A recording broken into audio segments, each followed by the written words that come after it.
sky, no?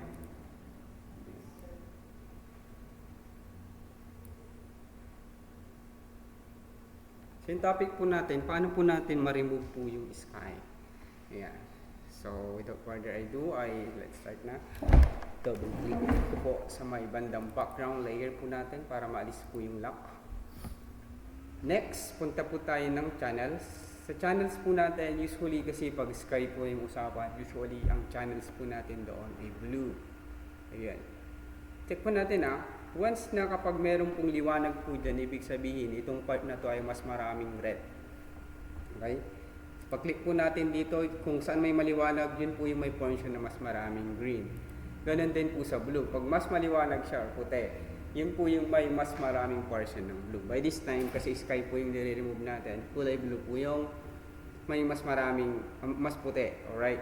So next dyan ay gagawa ko ng copy ng blue. Hold the channels of blue, hold click, and then drag po natin sa may tabi ng basurahan, which is to duplicate the blue channels. Next po dyan na gagawin natin is to intensify the color of blue, or I mean the white portions. So paano po natin yung gagawin, how to intensify? Ay gagamit tayo ng levels. Yan. Diba pag pinag-usapan levels, we're talking about lightness and then darkness nung isang image. Okay? So, punta tayo ng image and meron tayong adjustment dyan, makikita nating levels. Ang shortcut key is L, Control plus L. So, gagamit na lang tayo ng shortcut, naka-highlight din po yung channels ng blue, Control plus L. So, lalabas po yung channel ng blue. So, paano po yung gagawin po natin dito? Ititik po natin yung portion na to, mapapansin po natin, nag-intensify po yung color block. Diba? Then sa normal, mas na-intensify pag tinik po natin yung slider po ng portion. Kaya nga may kulay na po, ibig sabihin, talks about the intensifying the black or the dark color. Ganon din po sa white, kasi white nga, kaya intensify natin yung light portion. Ayan. Pwede po natin i-tweak po ito. Ayan. Ayan. Ayan. So, anong purpose mo dyan, sir? Ina-intensify ko po yung color black para mas yung portion na may naka-black talaga is ma-separate. Kasi nga, ayan, yung gusto kong i-remove ay kailangan puti. Yung ayaw kong i-remove ay kailangan maitim. Yan lamang yan. Isa-separate lang natin yung dilim tsaka yung liwanag. So by this time, itong portion na to gusto ko color black kasi nga hindi ko to isasama sa selection pair. Once na nakaputi po yan, ibig sabihin i-remove mo siya, i-conceal mo siya. So anong gusto mong gawin ko dito, sir?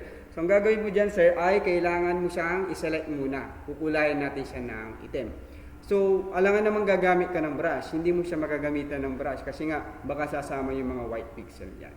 So, ang strategy na pwede natin gawin, gagamit tayo ng selection. At ang pumapasok na selection na pwede natin gamitin dyan ay yung polygonal lasso tool. Yan. Gamit tayo ng polygonal lasso tool. Yan.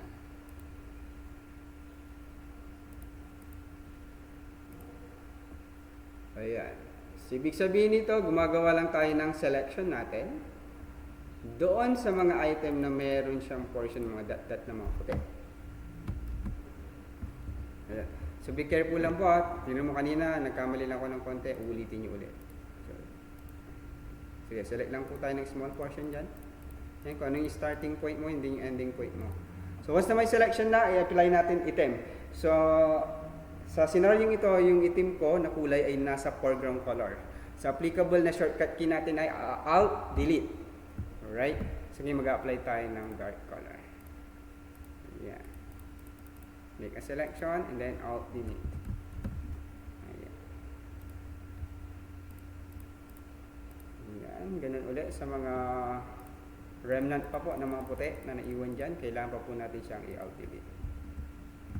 Later on ay makukuha niyo po yung nais ko pong ipabatid dito kapag natapos na po natin yung selection. Kasi kukulayan ko na po, bibilisan ko na po yung pang-select po natin. Kasi hindi po tayo pwedeng lumampas ng 10 minutes. Alright. Okay, make selection ulit. Yan. Yan.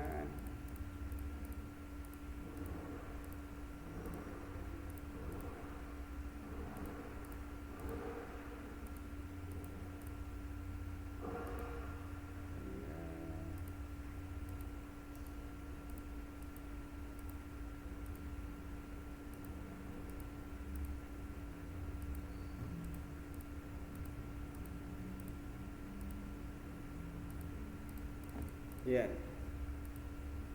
Alt delete. Yan, okay na.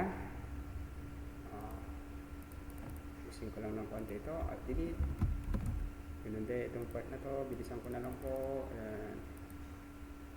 Selection, alt delete. Ayan. So once na okay na po yung selection natin, mayroon pa pong white pixel po inside po ng tape po, no? Portion ng tape. Select na po yan, alt delete. Ayan, make a selection. Ayan, alt delete. Yeah. Assume na okay na po lahat yung pixel po natin. Ang next step na pwede po natin gawin ay hold control and then click po natin dyan sa my blue channels.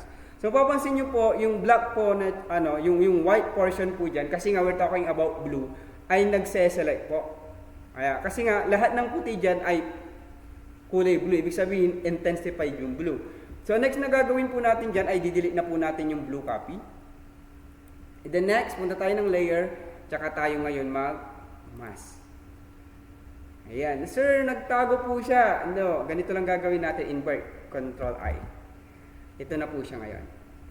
So see, ito na po yung niremove po natin yung sky. Ayan. So, i-follow nyo na lang po yung video na to. Pwede nyo pong i-post para ma-follow nyo po. So, i-cut ko na po.